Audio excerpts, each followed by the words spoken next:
más de dos.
Pero muy buenas tardes, ¿cómo están ustedes allí del otro lado?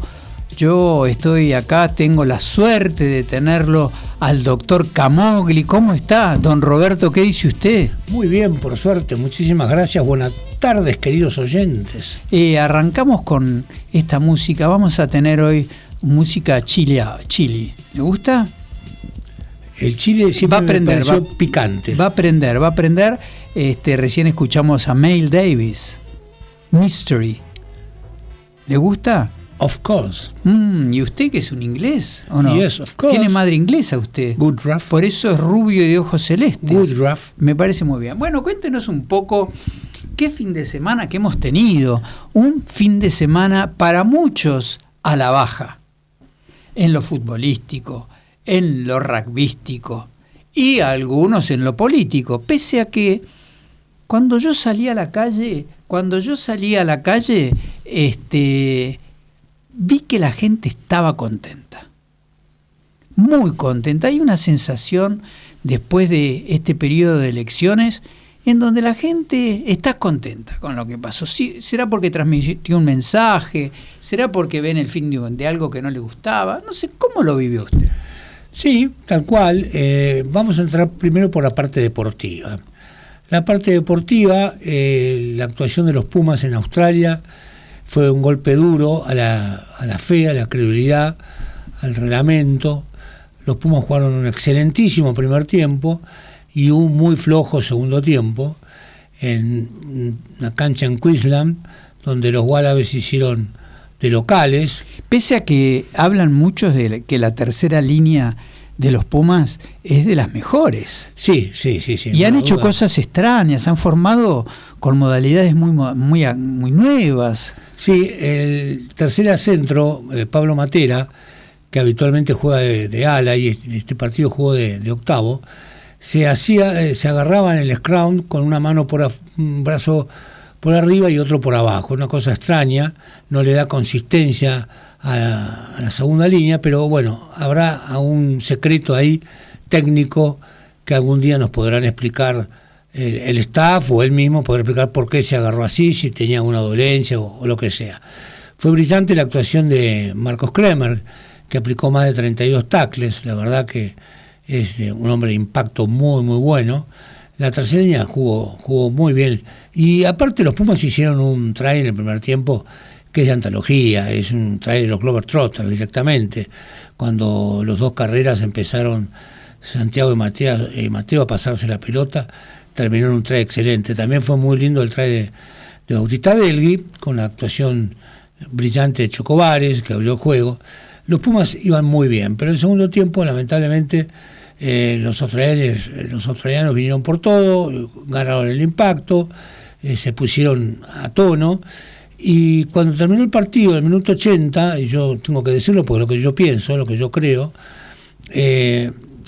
sonó la chicharra, se vio en la televisión que ya estábamos en el minuto 80, 0-2, y en ese momento hay una jugada de los australianos con un pase forward enorme, evidentísimo, 2-3 metros para adelante, que el árbitro dejó pasar, no lo cobró, no sabemos por qué motivo. Era un pase largo que recibió un jugador australiano con casquete rojo sobre el touch, y fue un pase realmente forward. Debió haber cobrado el pase forward y terminado el partido ahí, pero el árbitro no lo consideró así. Siguió el juego, nos dieron 3-4 penales en contra por offside, porque ya se venían los Wallabies sobre el lingol argentino, y le terminaban dando el triunfo a los australianos en el minuto 86. Yo discrepo con esa mirada suya de asignarle la derrota a un montón de cosas que pasaron en los últimos 2 minutos. A mí me da la sensación de que es como que a los Pumas durante todo el segundo tiempo se les acabó la nafta, sí, ¿no? En eso coincido. Y la verdad es que perdieron por poco, sí, porque bueno, deberían haber a lo mejor perdido aún por más de lo que perdieron. Bueno, perdieron 28-24, pero también hay que seguir las redes y hay que seguir los comentarios de los que están en el mundo del rugby, donde han sacado una estadística de más de 8 o 10 partidos donde a los Pumas les hacen perder después del minuto 80. Casualmente, penal. ¿Qué argentino que es eso? Y bueno, pero ¿qué argentino pero que hay ¿sabés qué pasa? Nos inclinan la cancha, No. Mirá, que merecieron ganar los Wallabies, yo lo discuto, porque en el minuto 80 ganaron los argentinos 24-21. Sin embargo, pudimos ganarle a los All Blacks como le ganaron. No, por supuesto, le ganamos muy bien. Así se gana. Sí, no. Así se gana. Bueno, ahora vamos a ver la revancha el sábado que viene. Ay, me gusta, a mí me gusta. Creo que los Pumas van a dar más. Me parece que el primer tiempo fueron muy superiores. Nos dejamos estar en el segundo tiempo. Pero bueno, también nos robaron en el fútbol, ¿no? En el TMO del partido debió haber llamado al árbitro y decir: señor, fue un pase forward alevoso y retraiga la jugada. Pero en fin, aparte tuvo muchas incorrecciones el árbitro, pero no importa, es así, ya terminó. Sigamos. Bueno, vamos al fútbol. ¿Y qué le podemos decir? Argentina ayer perdió un partido con Ecuador que lamentablemente, yo creo, no soy muy experto en reglas, no fue penal el penal que le cobraron en contra a la Argentina. El jugador de Argentina salta a cabecear con un jugador de Ecuador dentro del área y le cobran penal por tocarla con la mano cuando está saltando en el aire. Es imposible saltar sin pero se puede mover la manito, se puede poner el cuerpo. Discutible. Bueno, pero si es discutible es que había penal. No, para algunos. Y para otros no. Bueno. Para otros no. Pero bueno, no importa. Igual Argentina podría haber hecho un par de goles más, ¿no? Argentina ya estaba totalmente... Podría ser un par de goles más, alguna cosa por totalmente clasificado, así que bueno... los dos estaban totalmente clasificados. Sí, los dos. Ahora terminaron las eliminatorias, vamos a ver si se juega el año que viene esa famosa finalísima entre Argentina y España, ganador de la Copa América y ganador de la UEFA, que no sabemos si lo organiza la FIFA o lo organiza la Conmebol y la UEFA, pero es un partido que quedó pendiente y sería interesante juntar a las dos selecciones en un partido finalísimo, como ya en alguna ocasión pasó. Volviendo al deporte en general, en los próximos días, si no me equivoco, ya en la próxima semana, tenemos la famosa Copa de Ryder de golf, donde se enfrenta Estados Unidos contra Europa. Es un formato muy interesante, juegan 12 jugadores por equipo. Estados Unidos va a la cabeza con su estrella máxima, Scottie Scheffler, que es el jugador número 1 del mundo, y Europa va con Rory McIlroy, que es el número 2. Así que hay una lista de jugadores expertos en el golf. Es un formato interesante para seguirlo. Se juegan 3 días y el que acumula más puntos gana la Copa.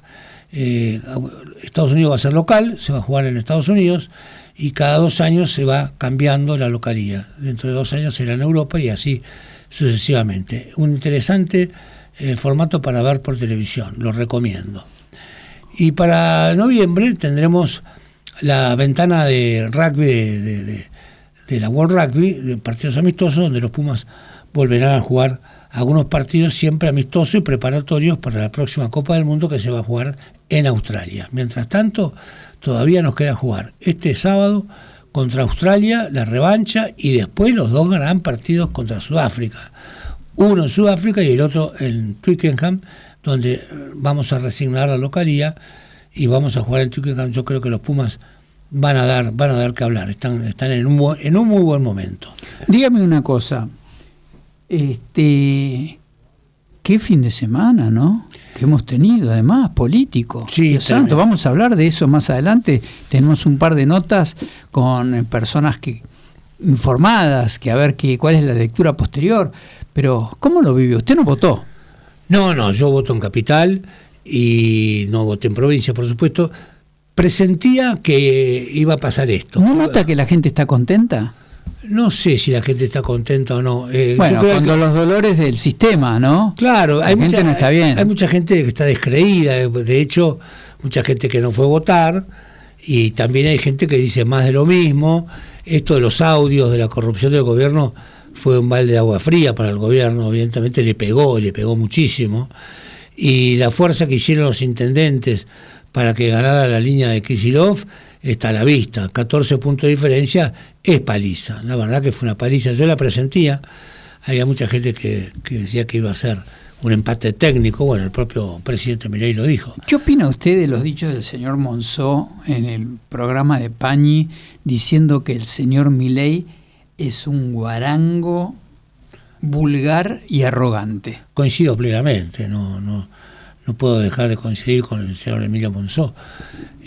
Milei ha sido un hombre muy guarango, muy despectivo con todo el mundo, ha descalificado a muchísima gente y lo ha maltratado. ¿Cómo se hace para volver de ese lugar? Es difícil, porque después que le dijiste enano soviético, comunista del mundo... Pero sin embargo al Papa le dijo un montón de cosas y después fue y le pidió perdón. Sí, claro. Al principio la metodología de este hombre ha sido decir barbaridades y volver para atrás. Tabula rasa. Tabula rasa. Bueno, vamos a ver... Va a tener que pedir disculpas en algún momento. Me parece que no podría... ¿Existe la posibilidad de que no pida disculpas? Es una personalidad tan rara, tan extraña y tan psicótica que yo no me animo a decir si va a pedir disculpas o no, pero aparte tal vez muchos no le acepten las disculpas o no le acepten la tabula rasa. Hay muchos gobernadores y hay muchos políticos que están muy molestos. Lo que sí está claro que hay candidatos del otro lado.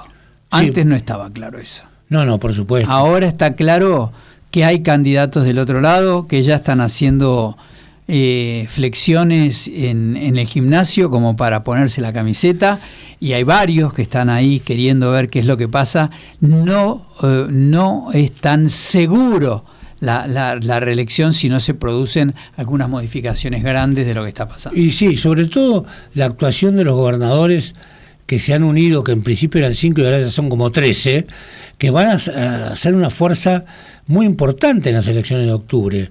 Si bien generacionalmente o digamos conceptualmente pueden estar de acuerdo con el cambio y con lo que las ideas de Milei, no están de acuerdo con la forma ni los caminos que ha tomado el gobierno. Eso está clarísimo.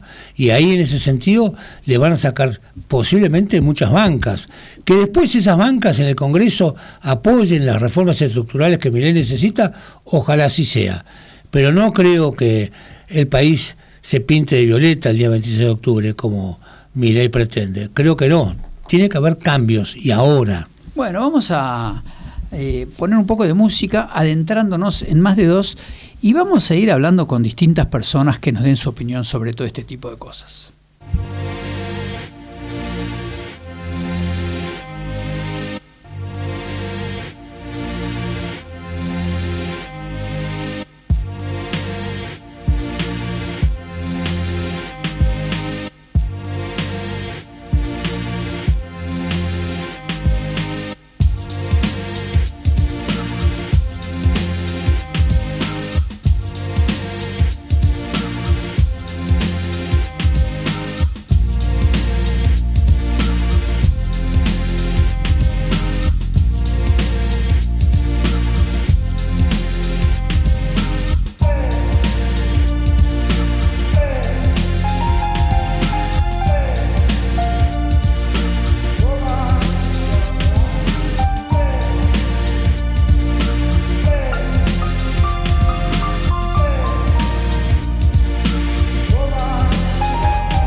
Buenas, buenas. Y acabamos de escuchar Moby Porcelain. Muy bien, muy lindo. Seguimos con música chili hoy. No sabemos si es chili o qué es, pero le vamos a decir chili, que la gente tampoco creo que sepa mucho qué significa. Y ha vuelto, deje un poquito el telefonito, doctor Camogli, concéntrese, no sea irrespetuoso. Y llegó Carolina Martínez Barbosa a la mesa. ¿Cómo le va? ¿Bien?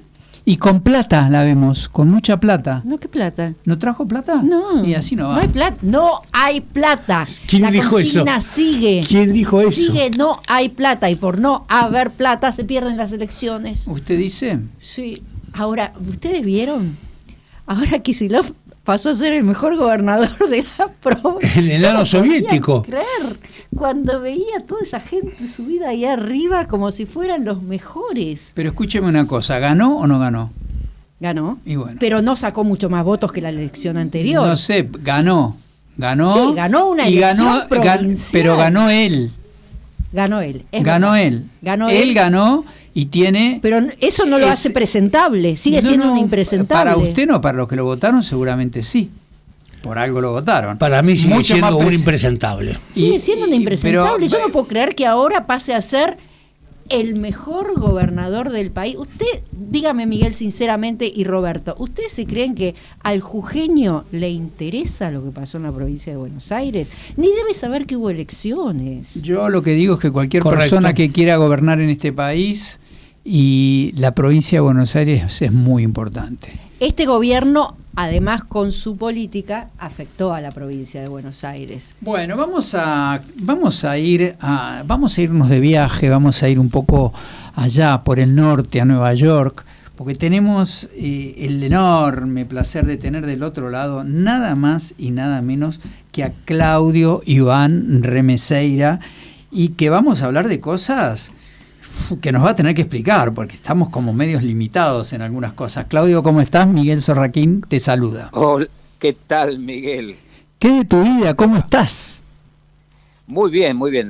La presentación excesiva, porque la gente lo está preguntando, ¿y quién es Claudio Remeseira? Claudio Iván Remeseira es un tremendo escritor, periodista, que se escapó de la Argentina hace un tiempo y está viviendo en Nueva York, y ha escrito algo que nos lleva a la reflexión. Se ha publicado, no sé hace cuánto lo habrás publicado, hace poco, que tiene que ver con la teología del pueblo, la teologización del peronismo.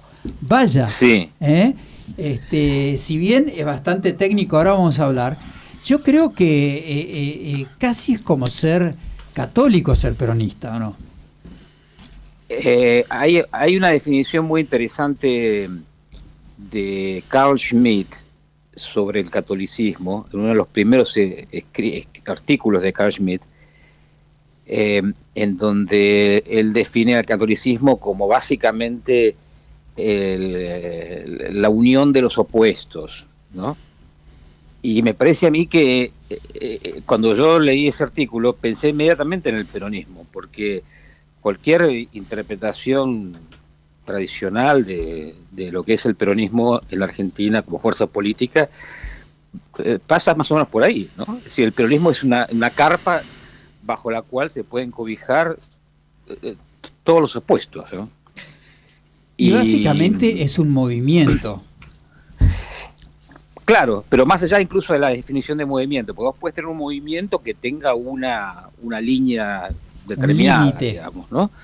Pero dentro del peronismo caben todas las líneas, ¿no? Alguien alguna vez dijo, la definición para ser peronista es definirse como peronista.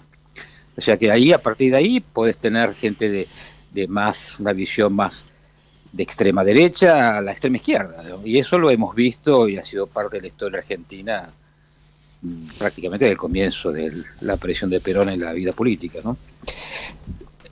Y la una cosita sí. técnica, por favor, si me pueden, hay un eco en la comunicación, no sé si lo pueden corregir o eliminar. Si querés, porque es un tema del WhatsApp, te cortamos y te volvemos a llamar. Ah, bueno, dale. Bueno, vamos, pon Dale. un poco de música, Leo, mientras espera Leo.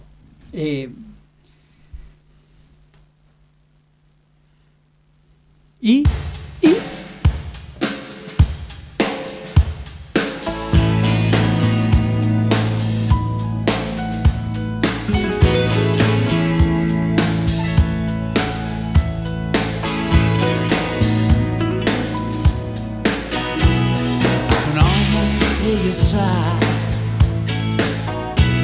I can almost hear you cry on every crowded street. All the places we would meet. What'll I do without you? They say the life goes on. I'm feeling sorry for myself. Can't believe you're gone. And you acted much too calm. Turned down all the charm. You had a cold look in your eyes.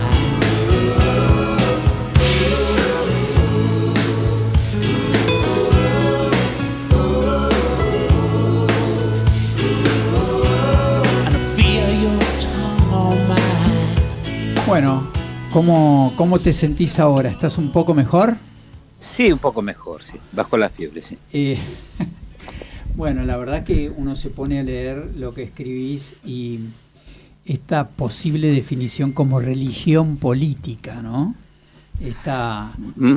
Sí, yo es un artículo que vos estás mencionando, que se publicó el domingo pasado en la revista Panamá, que es una revista online muy interesante, digital muy interesante. Yo creo que es una de las cosas más interesantes para leer hoy en la Argentina, sobre política en general. Y vos fíjate que el logo de la página Panamá es "no todo es política". Sí, es un logo irónico, digamos. Sí, muy ¿no? irónico, muy irónico. El editor es Martín Rodríguez, que además es un importante poeta de la generación de los 90, y yo creo que uno de los más interesantes analistas de la política argentina de hoy, digamos, ¿no? Uh-huh. Así que bueno, tuvo la delicadeza de publicarme este artículo largo, digamos, que es un extracto o una reedición para el público en general de una ponencia que yo mandé a un congreso sobre los 50 años del 73, del retorno del peronismo al gobierno del 73, y que es básicamente una síntesis de un libro que se publicó en el año 74, que se llamó ¿Qué es la pastoral popular? Y este libro es el primer documento histórico sobre lo que hoy llamamos teología del pueblo. Y esa teología del pueblo y este documento, vale la pena por ahí hacer una introducción básicamente histórica sobre cómo apareció o cómo surgió. El punto de partida de todo esto es la recepción del Concilio Vaticano II en la Argentina. Cuando termina Vaticano II en el año 65, al año siguiente, muy rápidamente, el episcopado argentino crea una comisión destinada a coordinar la implementación de Vaticano II en la Argentina. Esa comisión se llamó Comisión Episcopal de Pastoral y estaba formada originalmente por obispos. Los tres originales fueron Enrique Angelelli, Vicente Saspe, que acaba de morir hace muy poco, y Manuel Marengo, que era obispo de Azul, la provincia de Buenos Aires, que vos estabas mencionando hace un momento, y fue incorporando una serie de miembros anexos, incluyendo laicos, lo cual era una novedad muy interesante para la Iglesia Universal en ese momento. Es decir, la idea de que toda la Iglesia, todo el pueblo de Dios, clérigos regulares, clérigos seculares y laicos, estuviera representado dentro de esta comisión. Y esta comisión tenía además un cuerpo de peritos teológicos, el equipo de peritos, que era el encargado de hacer la gran reflexión teológica, o sea, de hacer, digamos, de procesar toda la información y la reflexión teológica que se estaba produciendo en ese momento Recordar que en el año 68 se produce la conferencia de Medellín, que marca la recepción del Concilio Vaticano II a nivel latinoamericano. De manera que toda esa reflexión teológica se concentra en este grupo de peritos teológicos. Eran más o menos una docena de personas. Los más importantes eran Lucio Gera, Rafael Tello, después tenés el sociólogo O'Farrell, sacerdote. O'Farrell, ¿no? O'Farrell, Justino O'Farrell. Esos eran los que un historiador de la Coepal ha llamado los tres polos de la Coepal. Los tres, ¿no?, polos. Sí, y después tenías otros que también importantes, como Alberto Sili, Fernando Boazo, estos dos jesuitas. Famoso Gerardo Fernando Farrell. Boazo. ¿Lo conociste? Sí. Bueno, Fernando Boazo es además el que aparece firmando el libro que es La Pastoral Popular. Ahora, este libro es básicamente un resumen, una síntesis de las reflexiones, de las discusiones o conversaciones que estos teólogos tuvieron durante 7 años, más o menos, desde que se crea la Coepal hasta que se disuelve a fines del 72. Y el mismo libro aclara que es una especie de... El Boazo fue como un coordinador de las discusiones que se dieron en un seminario. Un recopilador, ¿no? Más como un recopilador. Un editor, digamos. Claro. ¿No? Un editor. Y las ideas centrales del libro, que es además un libro muy finito, son unos 60 páginas, 70 Pero páginas. Pero intensas de leer, ¿no? Es intenso, sí, pero no tanto. O sea, lo puede leer cualquier persona sin formación teológica. Claro, ¿no? claro. Es un libro, además, destinado justamente, es una pastoral popular. O sea, la idea es que esto pudiera llegar a todos los niveles de la sociedad, y especialmente la clase trabajadora, sobre todo, ¿no es cierto? El tema es las dos columnas principales, digamos, son la idea de cultura y la idea de pueblo.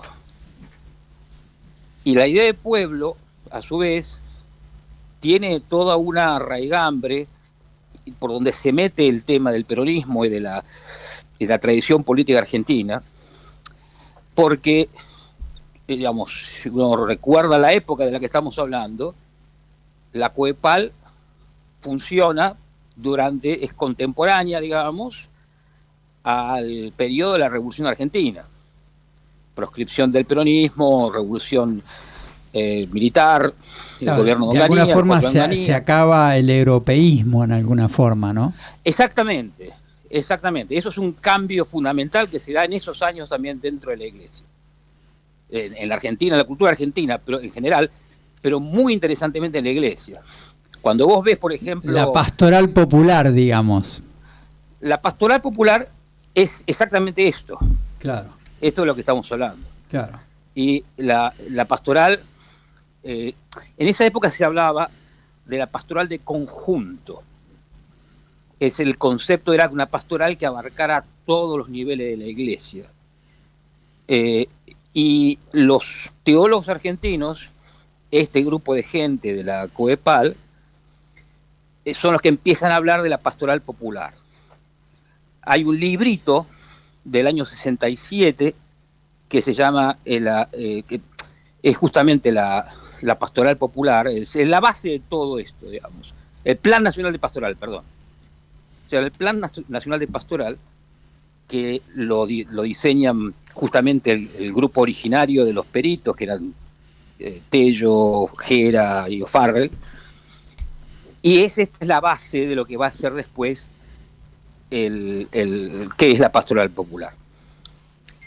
¿Y cómo decís que todo esto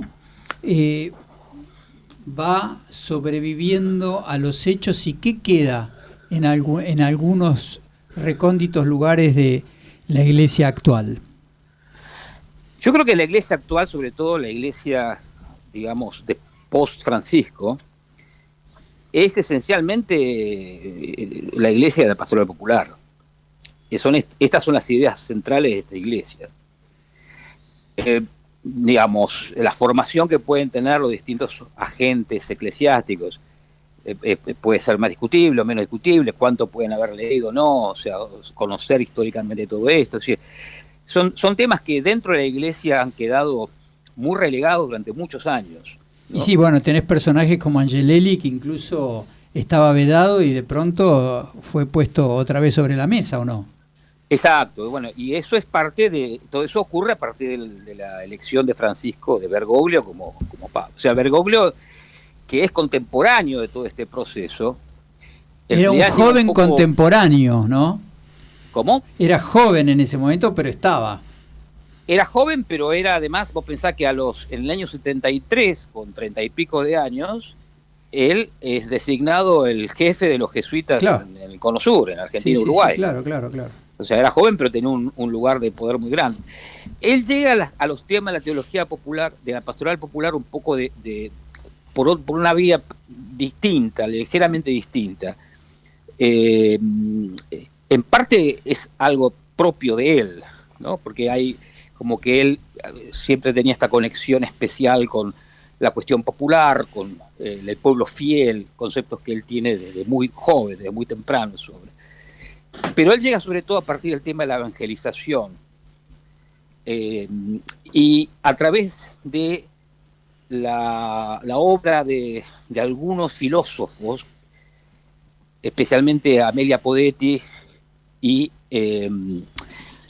Metol Ferré, el uruguayo, que, bueno, Metol Ferré no porque es uruguayo, pero Amelia Podetti era parte de todo lo que se llamó en Argentina las cátedras nacionales, que eran la escuela de sociología, digamos, nacional popular, que implementó, que desarrolló O'Farrell en filosofía, en la Facultad de Filosofía, cuando la carrera de Sociología era parte de la Facultad de Filosofía.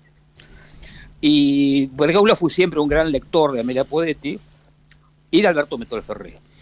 Entonces por ahí viene más la conexión de él con la teología del pueblo. ¿Qué tal, Claudio? ¿Cómo le va? Mi nombre es Carolina. Hola, Carolina. ¿Cómo te va? Encantado. Igualmente.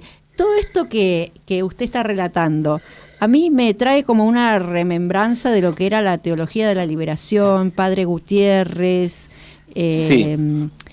Pero ¿hay algo de eso en la actualidad? Y además, una pregunta con respecto a lo que es pastoral, que suena todo muy religioso. En un mundo tan secularizado como es el que vivimos hoy, y con la cantidad de pobres que hay en Argentina, que es infinitamente superior a la que había en la década del 70, ¿Cómo se insertaría una pastoral social, una pastoral popular o la parte religiosa en la actualidad que estamos viviendo? Bueno, dos partes tiene la respuesta a tu pregunta, ¿no? La primera, digamos, la relación con la teología de la liberación. La teología del pueblo es llamada por algunos analistas, historiadores de la religión, de la teología, como la versión argentina de la teología de la liberación. Incluso hay uno que lo llamó la rama nacional popular de la teología de la liberación. En realidad, esto es un tema para otra discusión, pero hay unas diferencias fundamentales entre la manera de ver la relación, por ejemplo, con la pobreza que tienen los teólogos argentinos de la teología del pueblo con la teología de la liberación. Y esto tiene que ver con un debate muy importante que se dio a fines de los años 60, alrededor de Medellín, sobre la cuestión de la promoción humana. Para aquellos que tienen más de 50 años, que recuerdan esa época, esto inmediatamente les va a sonar algo conocido, digamos. Esto fue una discusión muy importante. O sea, básicamente era cuánto de la Iglesia tenía que subordinarse, de la enseñanza de la Iglesia, de la catequesis, de la pastoral, tenía que subordinarse a la mejora inmediata o la mejora social de las condiciones de vida de la clase trabajadora, del campesinado, etcétera, etcétera. Y la teología de la liberación, que nace simultáneamente, o sea, la teología del pueblo y la teología de la liberación nacen de Medellín. Y la teología de la liberación, por lo menos digamos, la versión mainstream, la versión más dominante en su momento, en aquellos años, está muy influida por el marxismo. El marxismo, y esto está en el libro del padre Gutiérrez al comienzo, digamos, los citando a Sartre, digamos, dice, el marxismo es indudablemente el mejor método, el método más completo de análisis de la realidad social con el que disponemos. Entonces, para entender la realidad social hay que leerla con las categorías marxistas. Y esto, dentro de Argentina, también tuvo su correlato dentro del movimiento de cura del tercer mundo. También, recordarás, y los que recuerdan aquel tiempo, los que han estudiado, ahí hubo una gran discusión interna entre los curas más filomarxistas y los peronistas, concretamente. Y dentro de los peronistas estaba Gera y Tello, digamos, que no eran formalmente miembros del movimiento del tercer mundo, pero que eran referentes de todo el grupo Nacional Popular. Obviamente la figura más conocida de todo ese grupo era Carlos Mujica. Entonces, lo que ocurrió en Argentina, a diferencia del resto de América Latina, es que la influencia del peronismo y el hecho de que la clase trabajadora argentina, en esa época y todavía hoy, era mayoritariamente peronista, no marxista, que no seguía los partidos marxistas, que no seguía la guerrilla marxista, esto hizo que estos teólogos dijeran, no, esta visión que tienen otros teólogos en otras partes de América Latina sobre la prioridad de la cuestión social, sociológica, de la lectura marxista, eso no va para la Argentina, porque Argentina tiene un movimiento como el peronismo, que ha sido representante de los intereses de la clase trabajadora, pero al mismo tiempo ha sido una visión, como volviendo a lo que yo decía al comienzo, de complexio oppositorum, de combinación de los opuestos, que es un movimiento en el fondo conservador. Es un movimiento de conservación social, de la paz social, del equilibrio social. No busca destronar a los empresarios, busca coordinar a los empresarios con los trabajadores, digamos.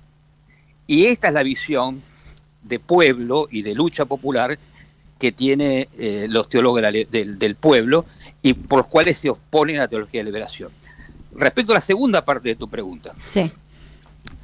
¿Qué realidad, qué aplicación puede tener esto en la Argentina de hoy? Bueno, eso es una pregunta que la Iglesia Católica se da todos los días, digamos. Los curas villeros son los continuadores directos de todo esto. Y la aplicación, digamos, la práctica, cuando hablo de pastoral, suena, y es por supuesto un término religioso, pero ¿qué significa la pastoral popular? Es básicamente la tarea que deben hacer los sacerdotes junto con sus feligreses en los ambientes donde ellos viven. Entonces, si vos tenés una clase trabajadora o desocupada o pobres, como vos bien decís, mucho más grande hoy que 50 años atrás, bueno, los curas que están viviendo la realidad cotidiana de esa gente, esa es la pastoral, es cómo llevar la cura de almas, la palabra del Evangelio, la misión de la Iglesia, cómo desarrollarla dentro de esas condiciones sociales, con ese pueblo, con esos problemas que tiene ese pueblo de pobreza, marginación, drogadicción, etcétera, etcétera, etcétera. La realidad es que también, vos mencionás correctamente, que la sociedad argentina hoy es mucho más secularizada. Ya lo era en aquel momento. Los años 60 fue una época de tremenda secularización, ¿no? De avance de la cultura de la clase media, etcétera. O sea, pero todavía había, si vos querés, un lugar social que tenía la religión católica, la Iglesia, que hoy ya no lo tiene, indudablemente. La gran pregunta para mí sería hacerse, bueno, ¿cuánto hay realmente en la fe de la gente pobre en el país? ¿Cuánto hay ahí de vitalidad? ¿Cuánto existe? Yo creo que existe mira, hay otra cosa que hay que tener en cuenta. La Iglesia Católica ha perdido mucho frente a los avances de las iglesias evangélicas. Pero, si vos lo pensás de otro punto de vista un poco más amplio, muy discutible teológicamente, pero bueno, creo que es válido, los evangélicos son cristianos también. Es decir, que si uno ve la expansión que tiene el cristianismo en sus vertientes católicas, en sus vertientes pentecostales, en las clases bajas argentinas, sigue siendo enorme. Y lo que los teólogos del pueblo planteaban era, ok, esta fe que tiene este pueblo, con sus limitaciones doctrinarias, porque no es gente que ha estado educada con mucha sofisticación catequística, ni teológica, nada, pero es fe, ellos tienen fe, ellos creen en Dios, básicamente. Entonces, el creer en Dios es el principal punto de apoyo para una pastoral popular. Y yo creo que eso sigue siendo válido en la Argentina de hoy, aún con un catolicismo en retroceso, yo no diría en desaparición, ni mucho menos. O sea, basta con salir, ni siquiera con salir de Buenos Aires, no sé, basta darte una vuelta cada 19 de mes por nuestra ciudad balvanera para ver hasta qué punto la religiosidad popular sigue siendo algo vigente, incluso en sectores de la clase media argentina. Ni te digo, bueno, por supuesto, San Cayetano, y ya si te vas de Buenos Aires, si te vas para el interior, sigue siendo una cosa muy importante. Es decir, lo que pasa es que nosotros, la clase intelectual, los periodistas, en general no tenemos una gran formación religiosa, entonces tendemos a no ver, la clase educada tiende a no ver estas cosas, digamos, pero son parte de la realidad. Buenas tardes, Claudio, te habla Roberto Camogli, que estoy acá. Hola, encantado, Roberto. Con Miguel. Bueno, en realidad la pregunta inicial que yo te quería hacer, creo que ya la contestaste recién cuando dijiste que es la pastoral popular. A mí cuando se habla de pastoral me trae la idea primaria de Jesús llevando en sus hombros una oveja que se le perdió en su actividad de pastor, sí. Y dijo, voy por todos.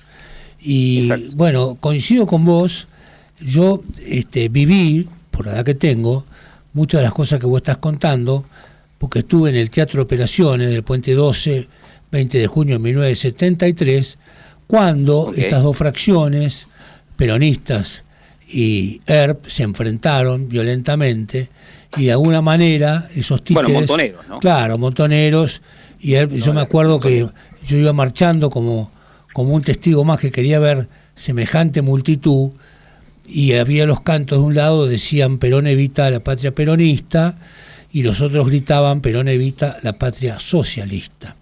Correcto. Estaba ahí bien identificado los que estaban jugando ese partido.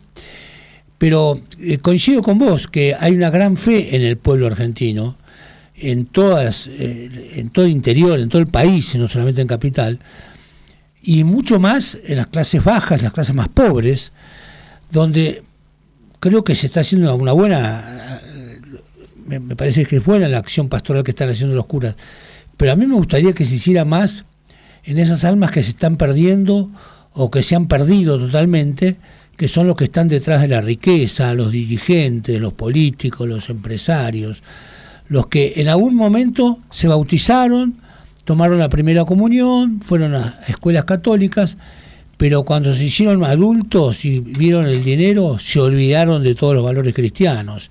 Ahí es donde me gustaría esa acción, porque pareciera como que los curas villeros van por los más pobres porque son los que los más necesitan. Tal vez los que más necesitan son los de arriba, que están realmente llevando el camino equivocado. No sé qué opinás, Claudio, te pregunto. Bueno, primero, digamos, la fe es una gracia. Sí, por supuesto. Entonces, bueno, esto forma parte de la digamos, de la declinación del cristianismo en general. Digamos, la crisis, esta de separación entre la clase dirigente y las ideas cristianas en realidad no es nueva. Cuando vos lees, por ejemplo, te llevo mucho más atrás todavía, pero la primera pastoral social de la Iglesia argentina, que merece realmente ese nombre, es de 1940. Y cuando uno lee eso y lee los comentarios de la época, por ejemplo, de Monseñor Franceschi, que era el director de Criterio, digamos, el paradigma del intelectual católico, el intelectual público católico de la Argentina, digamos, Franceschi cuestiona, critica a las clases dominantes de la Argentina, a las clases empresariales, con un lenguaje que parece que fuera un lenguaje de los años 70. ¿No es cierto? Como gente que se ha olvidado por completo de lo que es su responsabilidad social, de su responsabilidad cristiana, el bautismo, etcétera, etcétera. Franceschi, por supuesto, había comenzado su vida eclesiástica como asistente del padre Grote, el alemán, redentorista alemán, que fue el fundador de los círculos obreros católicos. O sea, que venía de toda la tradición del catolicismo social. Pero ya en esa época que por supuesto la Argentina era todavía una sociedad muy católica, digamos, se notaba mucho más la presencia del ritualismo católico, sobre todo en las clases altas, en las clases medias. Pero ya en esa época, alguien nada menos que como Franceschi, que es incuestionado de ser alguien de izquierda, veía todos estos problemas y los marcaba. Entonces, me parece a mí que el mensaje de la Iglesia siempre es interpretable, siempre ha sido interpretado de distintas maneras, y lo que ocurrió en los años 60 fue que ocupó la centralidad de la discusión política a tal punto tal, vos recién mencionabas los Montoneros, el grupo fundacional de los Montoneros fue un grupo de chicos de escuelas secundarias del Nacional de Buenos Aires, católicos, un gran grupo. País, Sí, sí. que eran militantes de la juventud de estudiantes secundarios católicas. Yeah. Es decir, no hay que olvidarse eso. En el origen de la violencia política de los 70s hay una fuerte convicción católica. Y sí, Mujica, por ejemplo, es un referente de todo eso, que claro, toma Mujica distancia. no juntó a los Montoneros. Claro, Abal Medina y Firmenich sí. claro. Y bueno, y fueron además alumnos, o sea, discípulos de Mujica, que los llevó a misionar a Tartagal a mediados de los años 60. Claro, claro. Es decir, el compromiso, la visión que un cristiano, un católico tiene de su responsabilidad social, puede transitar un espinel muy amplio, desde donde voy a decir, desde el que se separa, disocia su fe personal de su responsabilidad social, en el caso de mucha gente de poder, a aquellos que sienten que su fe los obliga a tomar un compromiso político, social, inclusive, en el caso de la época que estamos hablando, el recurso a las armas. Sí. Y todo eso es católico, de vuelta, ¿no? Es el complexo oppositorum, o sea, el compuesto de los opuestos, ¿no?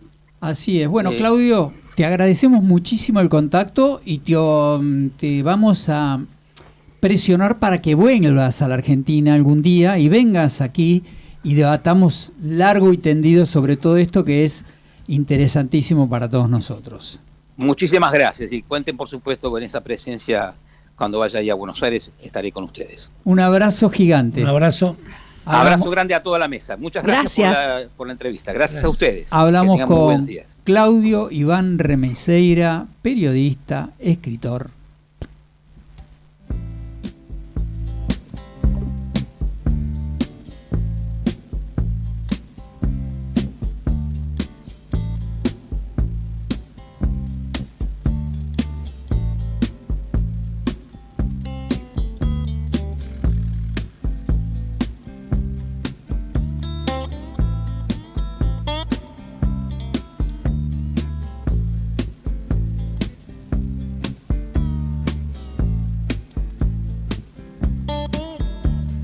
Six-blade knife, do anything for you. Oh, anything you wanna do. One blade breaking my heart. One blade tear me apart. Six-blade knife, do anything for you.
música, política, deportes, espectáculos. Porque todo es cultura y porque somos radio. Radio Cultura. fmradiocultura.com.ar. Descubre la belleza natural en nuestro hotel de selva en Puerto Libertad, Misiones. A solo 40 minutos de las majestuosas cataratas del Iguazú. Ofrecemos una experiencia única en una reserva natural privada. Disfruta de nuestra piscina, caminatas por la reserva y visita atracciones como la capilla diseñada por Alejandro Bustillo y La Cava, un mural de Eduardo Hoffman. Sumérgete en nuestra biblioteca con más de 2.500 títulos y admira el atardecer desde nuestro mirador. También ofrecemos paseos en lancha y deliciosas comidas con desayuno, almuerzo, cena y noche en la posada. Ven y vive la magia de la selva con nosotros. Puerto Bemberg. Encuéntranos en Instagram como @puerto_Bemberg o haz tu reserva por WhatsApp al 37 57 32 48 94. Bueno, y acabamos de escuchar Six Blade Knife, Dire Straits. ¿Te gustó? Qué bueno. Muy lindo, ¿no? Bueno, Hagamos una mesa musical. digámosle a la señorita Martínez Barbosa que llegó tarde hoy. Nos dijo... Tenía un compromiso. Está justificada. Tenía que facturar. Tenía que facturar y no nos abrió Acá, la puerta al esperen que- porcentaje que corresponde. Una media luna, están, lo que sea. están Algo. las valijas llenas de dinero. Una los media bolsos. luna. Una media luna. Los un- bolsos un están sándwich afuera. de salame, nos podría haber- Escuche. O de mortadela. O de mortadela, algo. Un gesto, ¿no? Un gesto. ¿Mm? Bueno, ¿qué nos trae Martínez Barbosa? Cuéntenos Que, un poco. está de moda formar mesas. Está la mesa política. Sí. Hoy se formó la mesa federal con el nuevo ministro del Interior. ¿Se acordaron que se necesita un ministro del Sí. Interior? ¿Quién es se llama el nuevo Catalán. ministro? Catalán.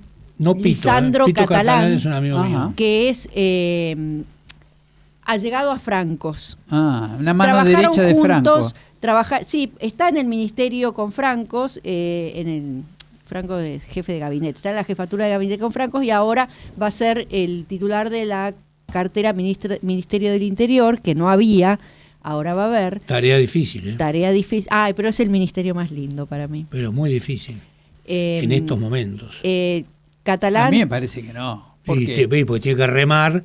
en con- dulce de leche tiene que remar con los gobernadores que están recontra enojados, volver a traerlos cerca del plan del gobierno para que le voten las leyes, etcétera, etcétera, etcétera. Y, Los sí, gobernadores no lo veo están tan difícil. muy enojados. No muy lo veo enojados. tan difícil. Lo que pasa es que cuando los gobernadores quisieron dialogar con el gobierno medio que les cerró la puerta en la Obvio. cara. Totalmente. Entonces, ante un revés provincial, ¿Cuál es el recurso que ustedes dos opinan que más se necesita en este momento político? plata. Diálogo. Exacto. coincido con Plata. usted. Diálogo. Plata, no Diálogo. hay diálogo. Los gobernadores, ¿qué le van a ir a decir al presidente? Ay, charlemos en esta nueva No, mesa. no, yo no le puedo- no. Le van a decir, dame recursos. No me si querés traiciones algo más. de mí. Perdóname, yo no le doy recurso a alguien que no concilia en ciertas políticas que van a llevar adelante. Y así te fue. No, Así yo, te va a ir. yo creo que le fue mal por otras cuestiones. No Hay por un eso. montón de cuestiones, No, pero no. la elección que se viene en Usted está- octubre se está jugando la gobernabilidad del gobierno. ¿Y de qué depende esa gobernabilidad? De lo que digan los gobernadores. No. ¿Y los gobernadores qué van a querer? Recursos. Si un Dame obras que me las cortaste, dame plata que me la sacaste, que no me la diste. Y si querés que yo te apoye con diputados, con senadores, con lo que sea, dame plata. Ya hay dos provincias Es que se plata. presentaron en la Corte pidiendo que le devuelvan la plata que le deban. Una es Misiones y la otra, no me quiero equivocar, creo que Santiago del Estero, una de esas. Se han presentado ante la Corte reclamando todo el dinero que el Es lo gobierno único que les nacional van a les pedir debe. los gobernadores. Plata, recursos. Dime en qué vas a gastar tus recursos y yo veré si te las doy. Claro, y dime si me lo das y yo veré si te voto en octubre Bueno, o no. está bien. Claro, el huevo a la gallina. Y- Se está y jugando bueno, la y- gobernabilidad. No es una Lo que elección pasa que ya cualquiera de un Milei gobierno los cualquiera. traicionó y cuando vos traicionás es muy difícil volver. Milei los citó en el Pacto de Mayo, en julio. le Y dijo, no "Sí, fueron al Pacto de Mayo. No, fueron en julio y, Bueno. y El ¿sabes Pacto qué? de Mayo en julio, ¿te acuerdas que hablábamos Sí, en la un radio Pacto del de Pacto Mayo que en fue julio? una cosa muy... Y porque el gobierno lo manejó mal. Justamente no, yo creo que los gobernadores no tuvieron ninguna vocación verdadera al pacto, hicieron una de entrada foto. le votaron la ley, el decreto Ya, base, la ley base, hasta lo abril le favorecieron votaban un montón. todo. Hay muchas cosas que no le votaron. Bueno, pero últimamente, pero a las cosas que él pedía le cercenaron un montón. No estoy Yo diciendo. creo que no tuvo ese apoyo tan infernal que se dice. Creo que sí, lo que tienen que hacer es conciliar las partes, el diálogo, que es lo que hablábamos, y demás, pero ninguno está... Aparte que el financiamiento hay que ver de dónde viene, obviamente de dónde viene el financiamiento. Yo no creo que haya otra posibilidad más que deuda, no es emitir como se hacía antes. Hoy no hay crédito, con no, 1000 puntos de Rigo País, yo 1100, creo que olvídate. justamente el fondo y el apoyo y un montón de circunstancias que están dando vueltas, con una conciliación, con un acuerdo entre las partes, va a lograr que eso pase. Obviamente, tiene que haber diálogo. Sí, tiene que haber política. Algo en lo que El diálogo es política. Porque pensemos de esta forma también. Aun cuando no fuera gobierno Milei, supongamos, ponele, estos gobernadores encabezaran mañana con uno de ellos, el que fuera el gobierno, va a encontrar las mismas dificultades que tiene Milei hoy para tener plan de financiamiento. Pero pasa lo mismo. Si no hay plata ahora, no va a haber plata mañana. No, pero los gobernadores tienen una ventaja con respecto a Milei.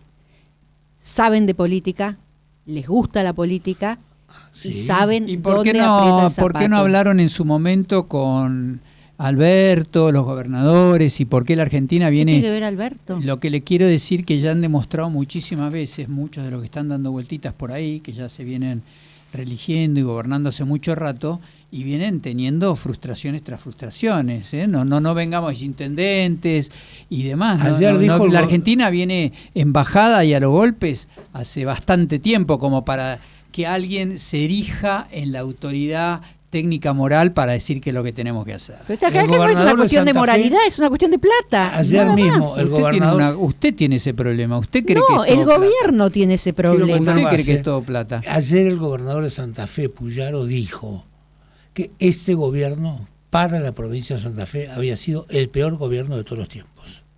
Esto lo declaró ayer.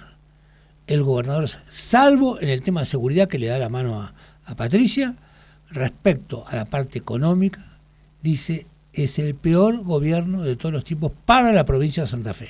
Y si es un gobierno que apuesta, las únicas personas que yo conozco que les va bien en serio son los que tienen mesa de dinero. Sí, por supuesto. Cambistas, mesa de dinero. Eso fue siempre o sea, así, tenemos un ministro de Economía que apuesta a lo que se llamaba antes la patria financiera y se olvidaron de la parte productiva. No, yo no creo que sea tan así. No hay ingresos genuinos, no hay trabajo en blanco. Hay movimientos en varios sectores que están funcionando. El campo le va mejor. Le va bastante mejor. Nota que no tiene campo. No, el campo le va bastante mejor y lo que pretende es mejor calidad de tipo de cambio. Hay distintos sectores dentro del campo.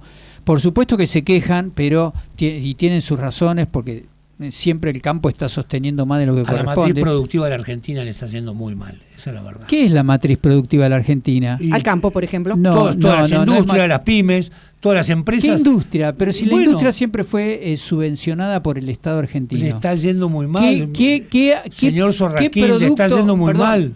Bueno, entonces tenemos, según Miguel Sorraquín, tenemos un gobierno maravilloso al que nadie sabe Si me deja hablar, por interpretar. favor, si me deja hablar y no me tome el pelo, porque está diciendo una cosa seria. Yo creo que la industria que usted marca siempre ha vivido del Estado. Siempre ha habido el Estado y de sobreprecios en donde la gente pagaba, de hecho, y del trabajo al negro. O sea, venimos viviendo con todos los gobiernos que vienen dando vuelta, fracaso tras fracaso tras fracaso, por eso estamos donde estamos. Y que es otra industria, son dos personajes que han sabido acomodarse con los dirigentes de turno para tomar ventaja en pos de todo este bendito país. Esto es muy difícil de articularlo de un solo momento. Entonces, el enojo de la industria, no sé a qué industria se refiere. No, él habló de la industria. Hay que ir a niveles de detalle. ¿Y qué clásica? Pero, la señor subsidiada Sonaquín, de toda la vida. señor La Sonaquín, subsidiada de toda la saque usted vida. la minería, saque usted los hidrocarburos, saque usted la energía renovable, y no hay ningún otro modelo en la Argentina en este momento. Pero nunca lo Ninguno, hubo. no hay. Nunca ¿Pero lo quién hubo. tiene la culpa? ¿El Estuvo chancho o el que le da de subsidiado- comer? Estuvo subsidiado siempre por el Estado y lo pagó, entre otros de los impuestos, uno que se llama inflación. ¿Ok? Así que acá la industria siempre fue ineficiente.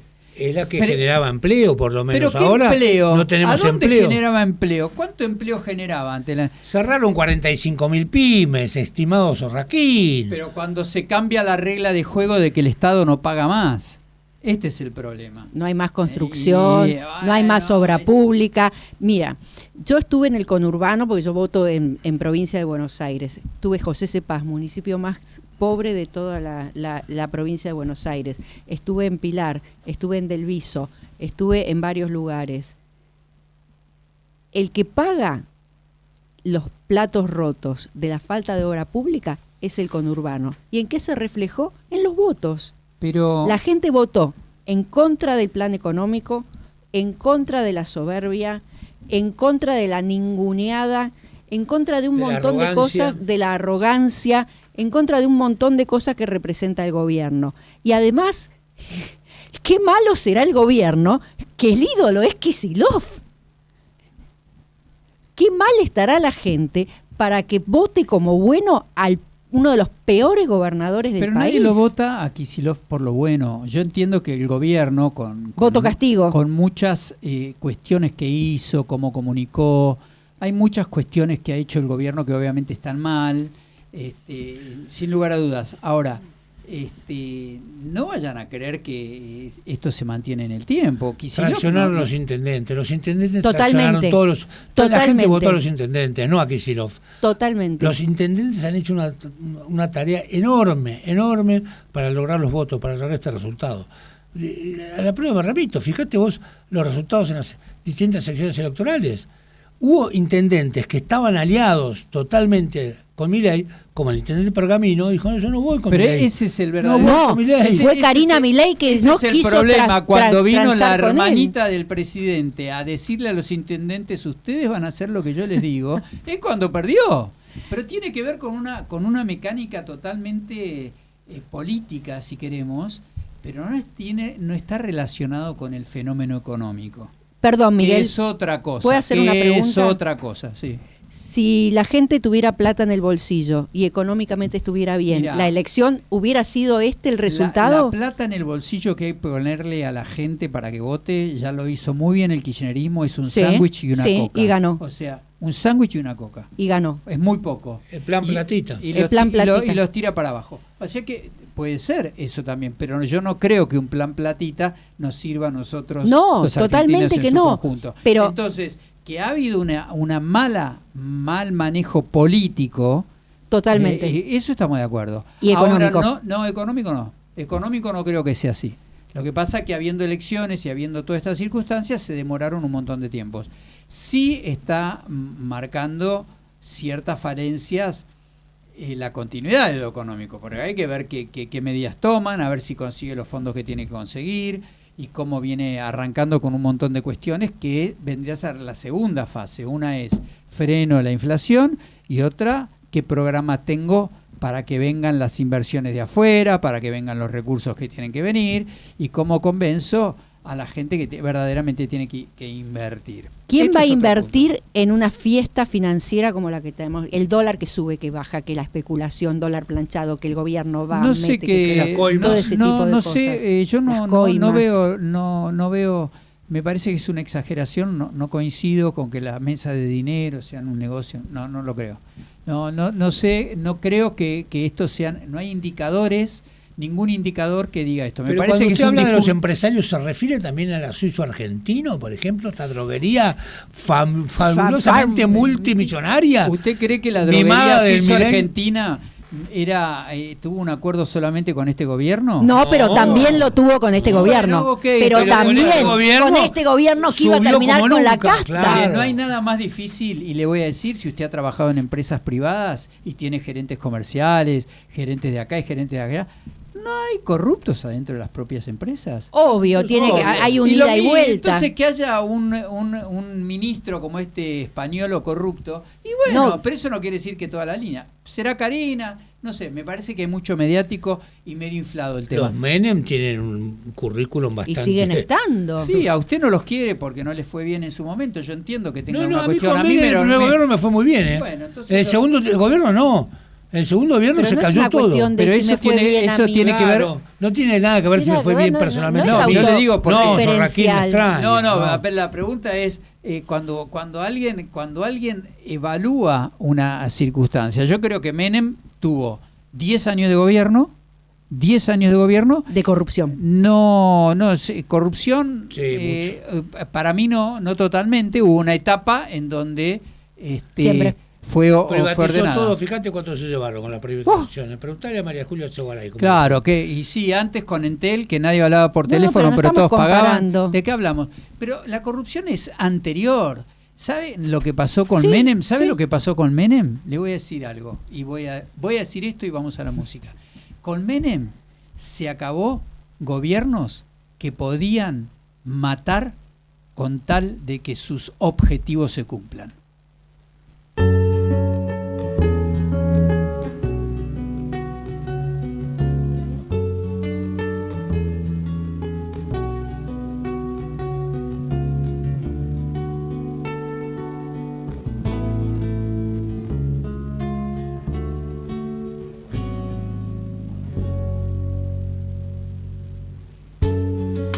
The cards as a meditation, and those he plays never suspect. He doesn't play for the money he wins, he doesn't play for respect. He deals the cards to find the answer, the sacred geometry of chance, the hidden law of a probable outcome. The numbers lead a dance. I know that the spades are the swords of a soldier. I know that the clubs are weapons of war. I know that diamonds money for this art, but that's not the shape of my heart. He may play the jack of diamonds, he may lay the queen of spades, he may conceal a king in his hand while the memory of it fades. The spades are the swords of a soldier. I know that the clubs are weapons of war. I know that diamonds mean money for this art, but that's not the shape of my heart. That's not the shape of my heart.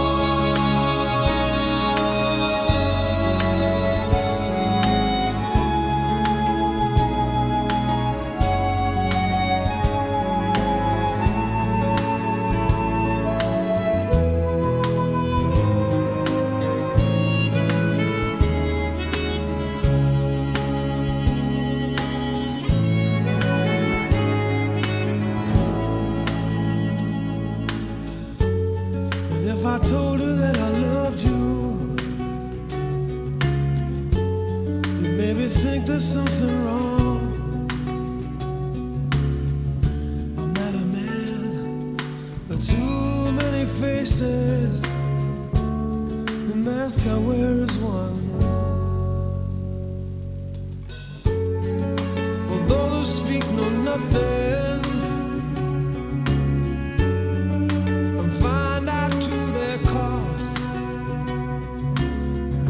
like those who curse their luck in too many places, or those who fear a loss.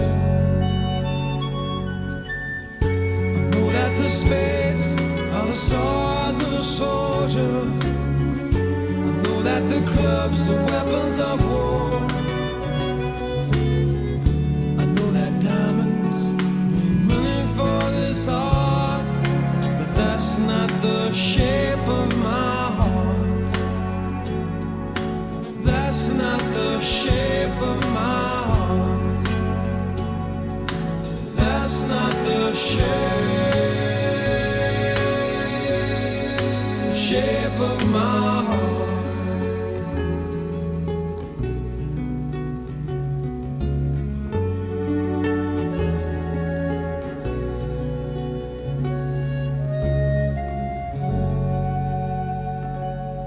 Estamos escuchando Shape of My Heart, Sting.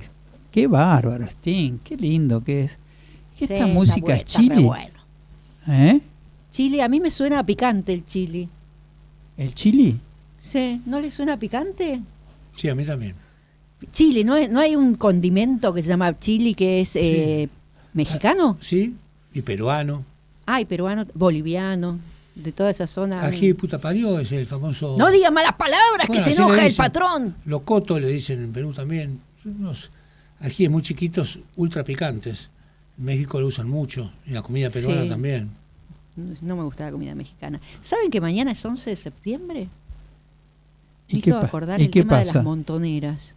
Y que hablamos de los montoneros. El 11 de septiembre de 1888 llegan los restos del expresidente Domingo Faustino Sarmiento a la ciudad de Buenos Aires y el ataúd es llevado, entre otros cadetes del Colegio Nacional usted? de Corrientes, por mi abuelo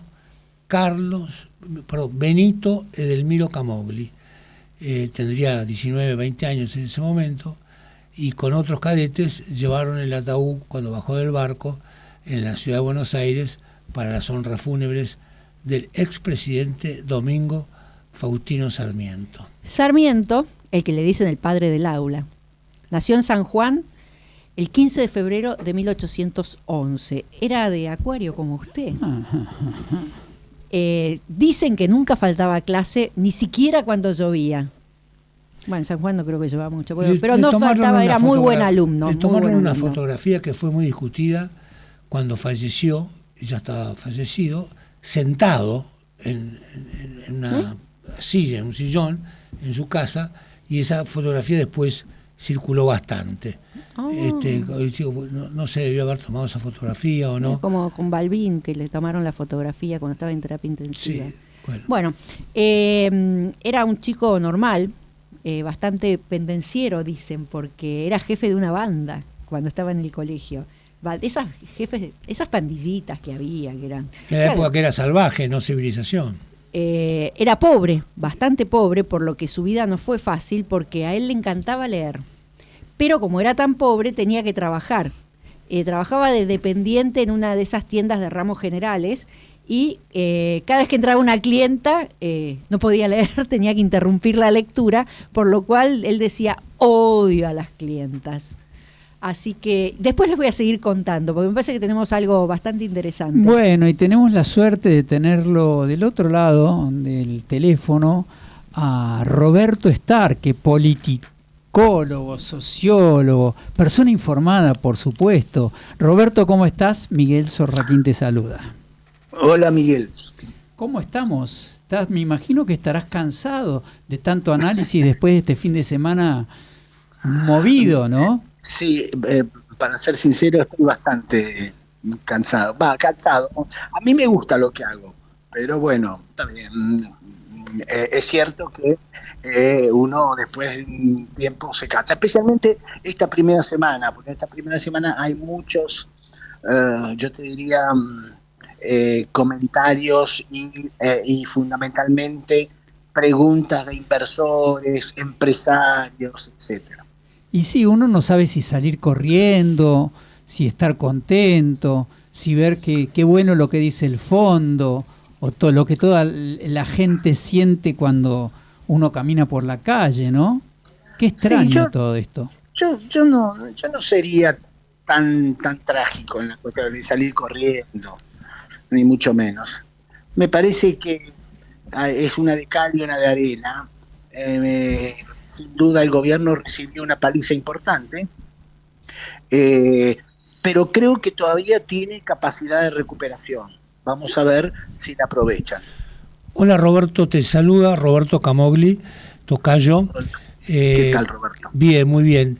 Te quisiera hacer esta pregunta y corregime si yo me equivoco en las fechas, pero creo recordar que cuando Mauricio Macri perdió las PASO con los K, se desplomó la parte económica, el dólar, todo, el lunes siguiente era un desastre, y se pensó que esto ya no tenía vuelta atrás. Sin embargo, Mauricio Macri se puso al hombro la campaña y levantó muchísimo su porcentaje de votos en una elección que finalmente la perdió, pero en un periodo corto, realmente de haberlo hecho antes, creo que él iba con Pichetto ahí como candidato, hubiera logrado mejor resultado. Pero lo concreto es que levantó muchísimo. Mi pregunta sería, ¿existe esta posibilidad para Milei de acá a octubre hacer un rush así de ese tipo o cómo lo ves?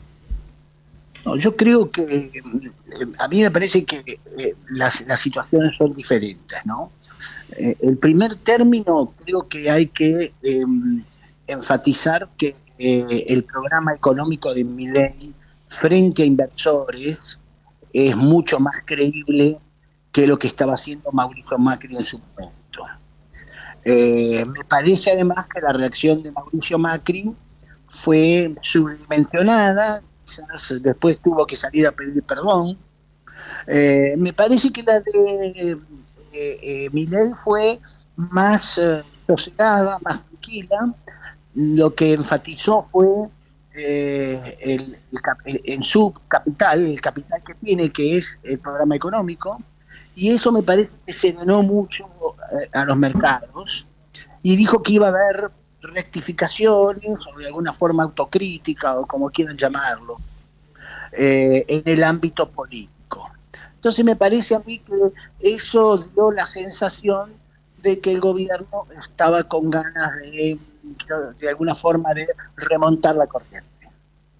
Ahora bien, quiero decir lo siguiente, es cierto lo que decís, lo de Mauricio Macri. Mauricio Macri se puso al hombro de la campaña, y cuando decimos que se puso al hombro de la campaña, lo que hizo fue salir a recorrer el país, y no dejó provincia por no ir.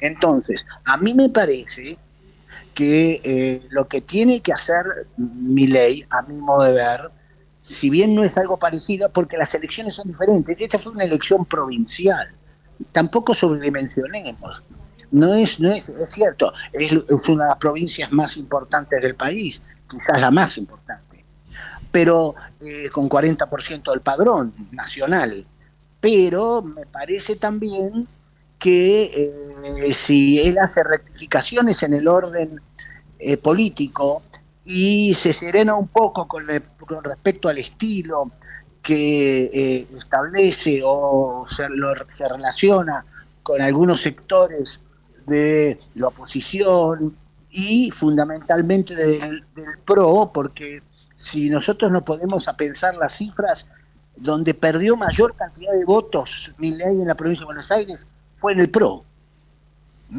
Es decir, la alianza, lo que se llama la alianza de la Libertad Avanza con el PRO no fue eficaz para retener la totalidad de sus votantes. No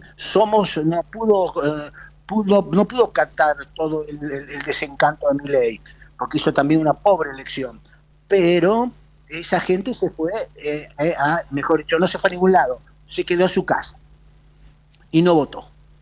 Entonces, a mí me parece que estos factores tienen que ver un poco cómo uno interpreta este momento y fundamentalmente el escenario postelectoral.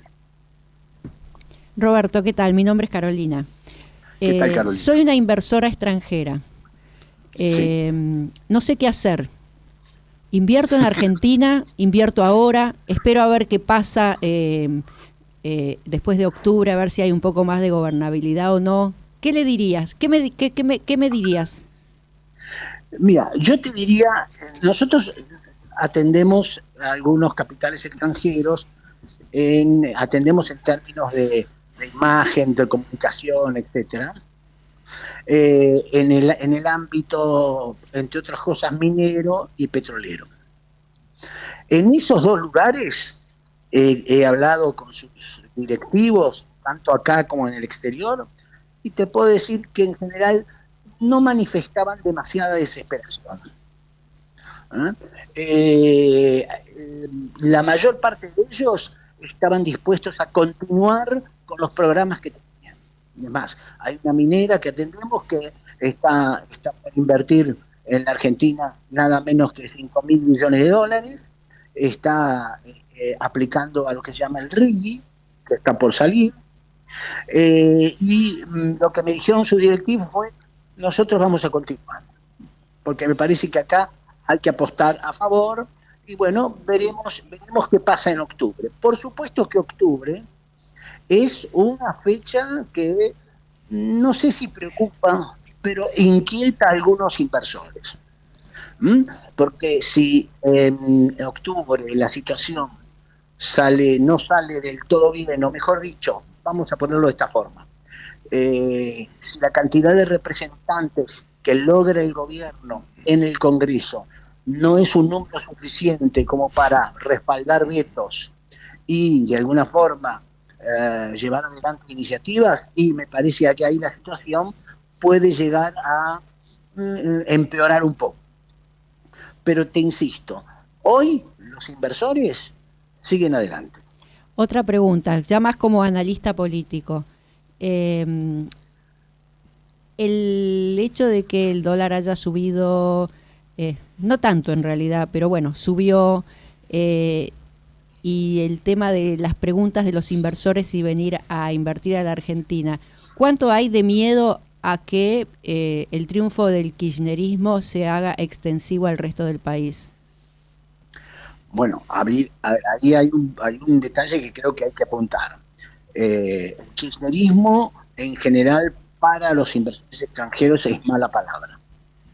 Entonces, si el kirchnerismo progresa, que cuidado, Kicillof ha logrado casi poner a un costado al kirchnerismo y remontar con lo que se suele llamar el peronismo. Sí, tratan de sacar la palabra kirchnerismo, pero Cristina sigue bailando en el balcón. Absolutamente, y va a seguir bailando en el balcón, y cuidado, en la cinchada entre Kicillof y Cristina, si vos me decís por quién apuesto, yo apuesto por Cristina. Así, presa y todo. Por su experiencia, por su capacidad de liderazgo, y fundamentalmente porque es la única que tiene objetivos claros. Claro. Kicillof, en este sentido, ha dado un paso adelante muy importante con el triunfo en la provincia de Buenos Aires. Y además la ha relegado a Cristina, yo diría, a un segundo lugar, cuando Cristina estaba en contra de adelantar las elecciones, y Kicillof siguió tesoneramente en esa posición. Entonces, me parece a mí que, no obstante, peronismo y kirchnerismo para los inversores es mala palabra. Digo, potenciales inversores.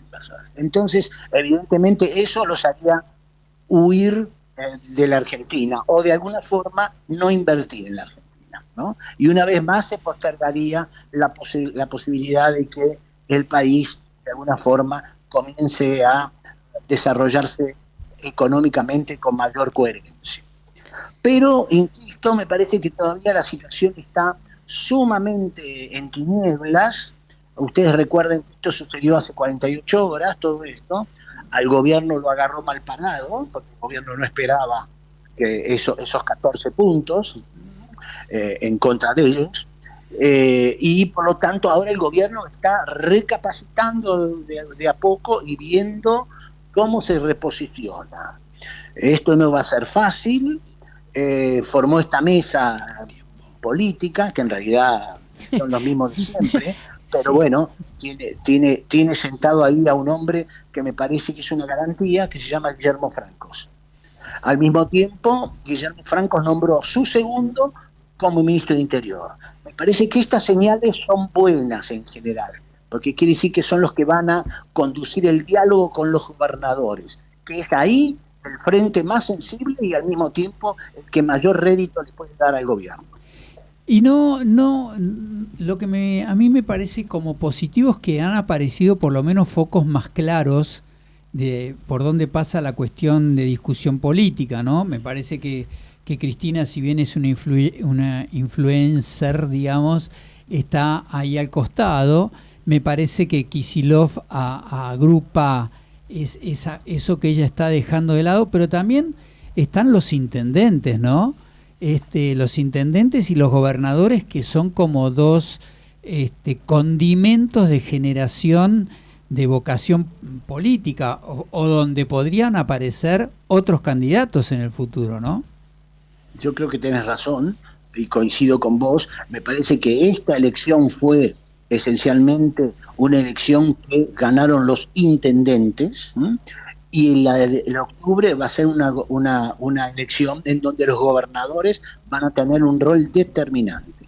Por eso insisto, el gobierno tiene que apuntar ese frente y tiene que lograr que los gobernadores que eran amigos, entre comillas, o estaban cerca del gobierno y habían votado muchas de las iniciativas del gobierno, el gobierno tiene que comenzar a trabajar para acercarlos de nuevo y lograr con ellos algunos acuerdos duraderos. Roberto, acá teníamos una discusión con Miguel porque tu tocayo y yo decíamos que el diálogo con los gobernadores pasa por plata.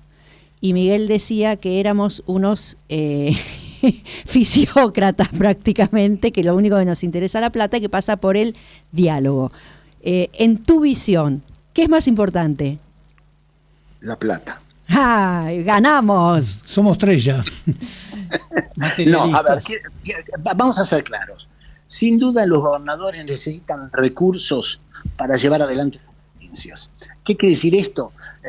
Las provincias en general tienen, algunas no, pero en gran parte son deficitarias y necesitan del Tesoro Nacional para que los ayude desde pagar sueldos hasta cumplir con las obligaciones que tienen, ¿no es cierto? Entonces, evidentemente, el tema recurso económico es fundamental.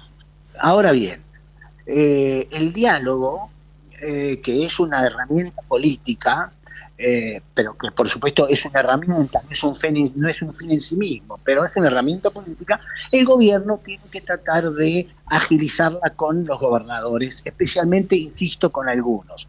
Pongo el ejemplo del gobernador Sáenz de Salta. El gobernador Sáenz de Salta es un hombre que comparte en gran medida todas las medidas que ha tomado el gobierno. Sí, apoyó mucho. Lo ha acompañado. Y bueno, y hoy está, yo diría, en la vereda de enfrente, porque el gobierno cometió algunos errores territoriales en torno a listas, electores, formas, etcétera. Bueno, muy bien. Esto el gobierno tiene que enmendarlo.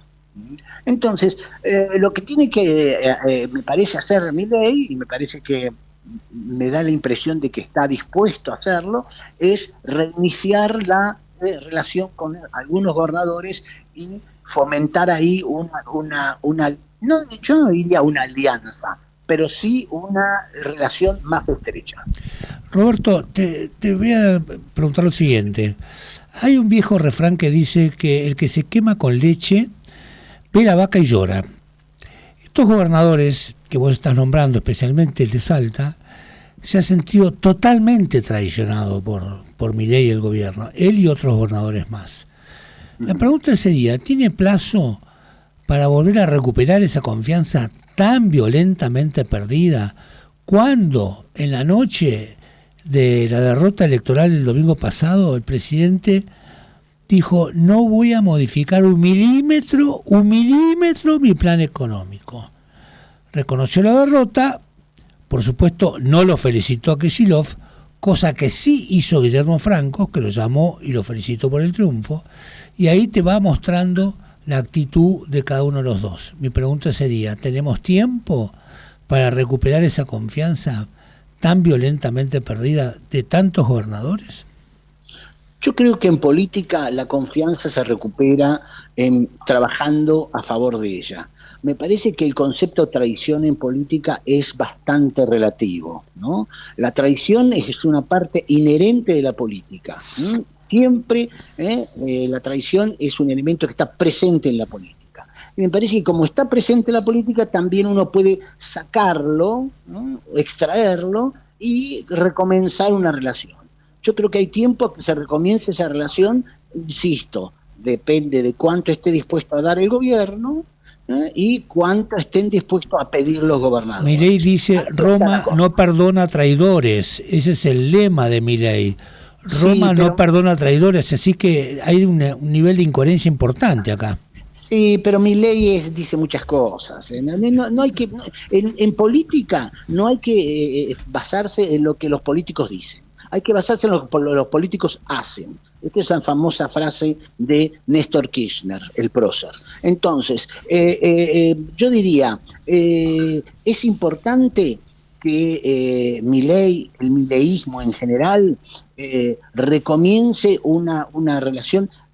Yo estoy hablando de los gobernadores porque me parece que es el frente que tiene el gobierno, sí, por supuesto, perdonando la redundancia, enfrente, y que con el cual puede reiniciar un diálogo relativamente rápido.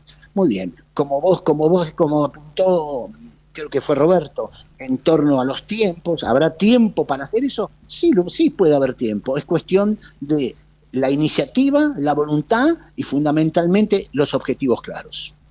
Bueno, Roberto, te agradecemos muchísimo el contacto y seguramente te vamos a volver a llamar. Pero cuando ustedes quieran, querido Miguel, vos sabés que yo estoy a tu disposición. Un abrazo. Muchas gracias, un abrazo. Muchas gracias. Gracias, un abrazo a ustedes. Hablamos con Roberto Starky, analista, político. Bueno, vamos a poner un poco de música y venimos para el fin del programa.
J'assume les raisons qui nous poussent de changer tout.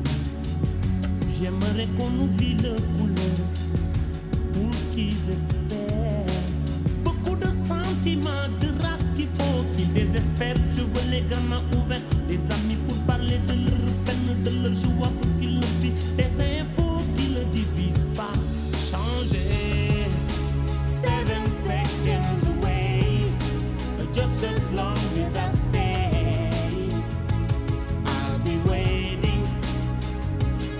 It's not a second, we're 7 seconds away, or just as long as I stay, I'll be waiting.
7 Seconds Away, Jason Dur y Nene Cherry. Muy lindo, muy lindo. Bueno, vamos a ir cerrando ya porque nos quedan 10 minutitos. ¿Qué quiere decir, Barbosa? Quiero decir que Roma no paga traidores. ¿Saben de dónde viene eso? ¿De dónde? De que Milei cree que en otra vida fue un gladiador romano. Y puede haber sido un molusco también. No, bueno, yo digo lo que ¿Molusco pudo de haber qué sido, tipo, no diría sé. usted? Él cree que lo fue. Conchabalba. Ah, puede ser. ¿Por Está muy Karina? No, por él. ¿Cómo sería, psicológicamente, cómo definiría usted una conchabalba? Algo baboso, indeseable para pisarlo, y en otros aspectos, Comestible. sí. ¿Ay, es morfable, Milei? No sé, para usted. No, para mí no. No. ¿Para usted, Camogli? Y es Prefiero algo la que hay que abstinencia. abrirlo y podés encontrar la perla. Yo creo que habría que hacer un análisis de su historia, ¿no? Su infancia, cuál fue el verdadero ¿La de problema. Milei? Sí. Sí. Ya ¿La salió sabe? en las redes, salió hablando el doctor Nelson Castro, Sí. en una fakes aparentemente, Sí. donde explica todo su desviación psiquiátrica de él y de ¿Pero la es hermana. real eso? Y es dudoso que sea real. Es dudoso, Sí, muy es asqueroso es todo. No. ¿Viste cómo hacen ahora con la inteligencia artificial? Te lo hacen creer que es verdad, está bien, no hay ningún insulto, pero ahí he consultado con algunos, no, eso es una fake news, donde el doctor Nelson Castro dice, estamos ahora frente a otro psicótico, como la tuvimos a Cristina, con su enfermedad psicótica, y tenemos este señor. ¿Pero hay alguien que no Claro. sea psicótico? ¿Eh? Yo creo que somos todos psicóticos. Sí, todos tenemos nuestro grado de nuestra locura. neurosis constitutiva deforme. Algunos lo expresan más, otros Otros lo me- expresamos Madre, menos, sí. como Otros lo expresamos nosotros menos. dos. Menos mal que piensa así usted de mí, porque yo automáticamente cuando usted me define me siento un ser normal. Me gustó cuando dijo, voy a invertir, yo soy una inversora. Soy inversora extranjera. Vio que vino Sí, hoy, sí. le llegó tarde y tiene. Ahora, Pero voy a invertir ahora en le agarramos minería. la cartera cuando sale. Voy porque- Tiene la viva, tiene voy la a viva. tiene la invertir viva en ahí. minería porque A es esta- lo que... A esta le dan 2 billetes y ya es una cosa insoportable. ¿Cómo es una cosa Me tremenda? dijo, Bueno, soy una inversora, ¿qué me dirías? Acá estoy para los que ¿qué quieran me invertir dirías? en mí. Soy una inversora. Bueno, Camogli, ¿usted qué quiere decir para cerrar? Porque ya nos estamos yendo. Me gustaría escuchar lo que nuestro operador va a poner Bueno, ya al aire. vamos a ponerlo. ¿Y usted qué quiere decir? Hasta el miércoles que viene. Hasta el miércoles que viene vamos a poner esta canción, esta música maravillosa que el doctor Camogli nos ha pedido tanto. 5 minutos dura. Hasta luego. Gracias, nos vemos el miércoles.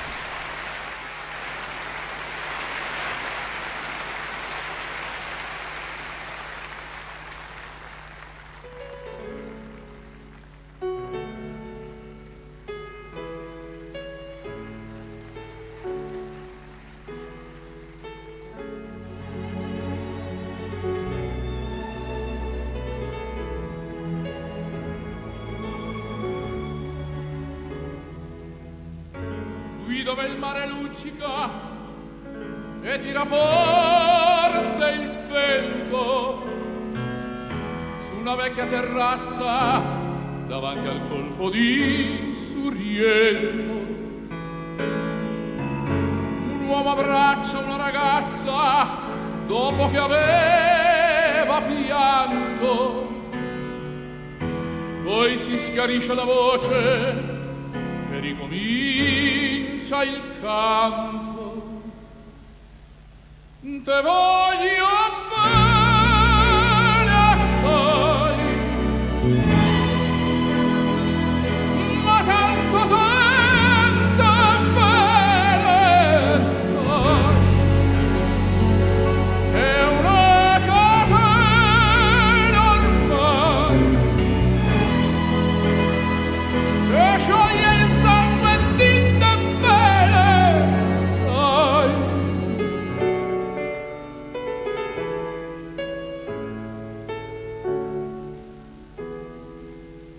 Vidi le luci in mezzo al mare, penso alle notti là in America, ma erano solo le lampare di una bianca scia domenica. Sentì il dolore nella musica, si alzò dal piano pianoforte. Ma quando vide la luna uscire da una nuvola, gli sembrò più dolce anche la morte. Guardò negli occhi la ragazza, quegli occhi verdi come il mare. Poi all'improvviso uscì una lacrima e lui credette d'affogare. Te voglio bene assai, ma tanto bene sai. È una catena ormai che scioglie il sangue di te bene sai.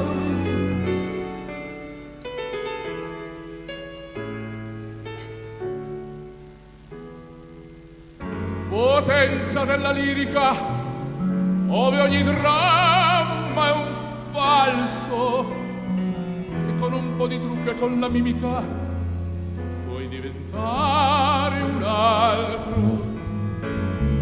Ma due occhi che ti guardano così vicini e veri ti fan scordare le parole, confondono i pensieri. Così diventa tutto piccolo, anche le notti là in America. Ti volti e vedi la tua vita come la scia di un'elica. Ma sì, è la vita che finisce, ma lui non ci pensò poi tanto, anzi si sentiva già felice e ricominciò il suo canto. Te voglio bene